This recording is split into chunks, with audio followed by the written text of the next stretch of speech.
either peace or happiness. Let it enfold you.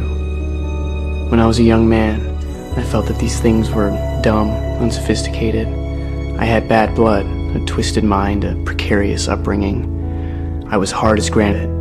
I leered at the sun. I trusted no man, and especially no woman. I was living a hell in small rooms. I broke things, smashed things, walked through glass, cursed.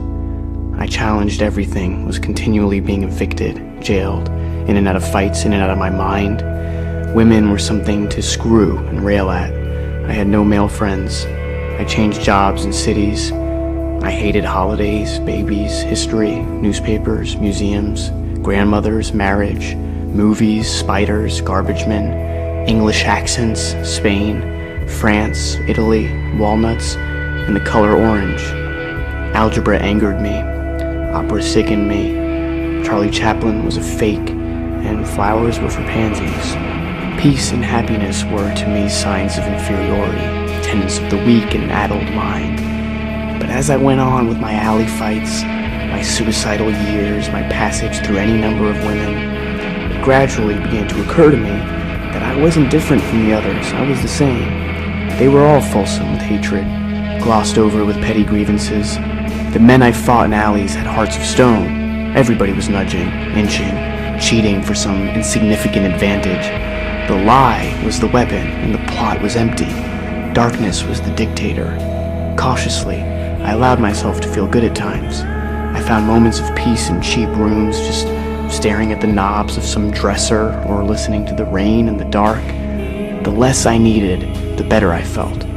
Maybe the other life had worn me down. I no longer found glamour in topping somebody in conversation or in mounting the body of some poor, drunken female whose life had slipped away into sorrow.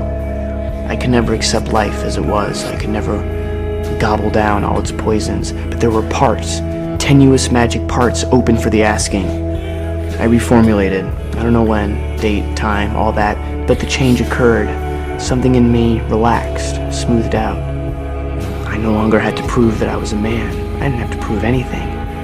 I began to see things, coffee cups lined up behind a counter in a cafe, or a dog walking along a sidewalk, or the way the mouse on my dresser top stopped there, really stopped there with its body, its ears, its nose. It was fixed, a bit of life caught within itself, and its eyes looked at me, and they were beautiful.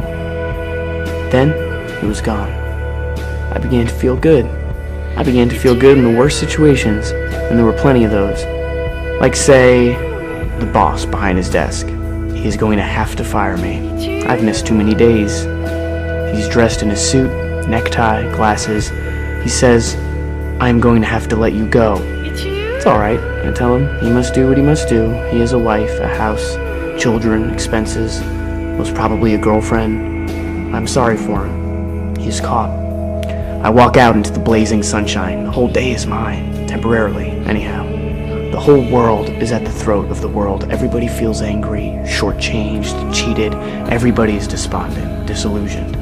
I welcome shots of peace, tattered shards of happiness.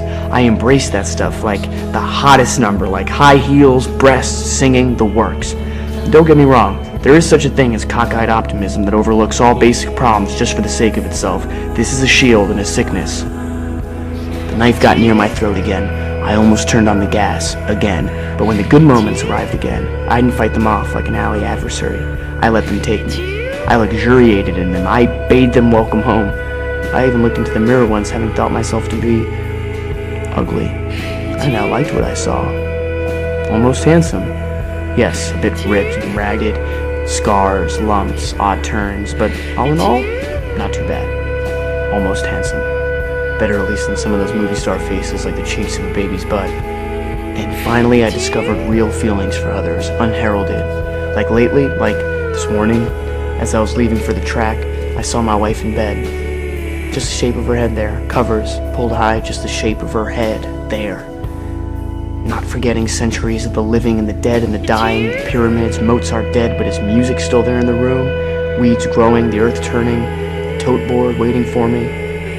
I saw the shape of my wife's head. She's so still. I ached for her life, just being there under the covers. I kissed her on the forehead, got down the stairway, got outside, got into my marvelous car, fixed the seatbelt, backed out the drive, feeling warm to the fingertips, down to my foot on the gas pedal. I entered the world once more, drove down the hill, past the houses full and empty of people. I saw the mailman, honked. He waved back